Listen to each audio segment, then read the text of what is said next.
এই শিক্ষিত লোক, কোথায় অহংকার? কিসের তোমাদের অহংকার?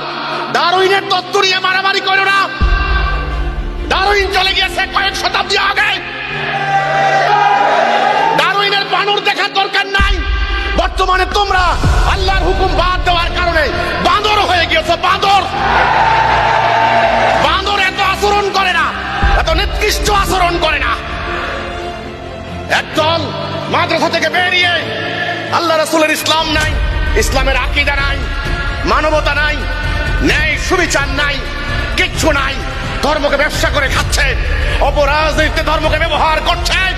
আর একদল লোক জাতি বিনাশী কর্মকাণ্ড ঘটিয়ে যুগের মতো জাতিকে শোষণ করে কানাডায় বেগম পাড়া বানাচ্ছে। আর তোমরা ডারউইনের তত্ত্ব নিয়ে মারামারি করো। তোমরা বাঁদর, মাঙ্কি পপুলেশন। মানবতার পর্যায়ে তোমরা নাই, তোমরা বাঁদর থেকে খারাপ হয়ে গিয়েছ। কাজে আসো, আমাকে প্রশ্ন করো এখানে হিজবুত তাহরীরের বক্তব্য কি?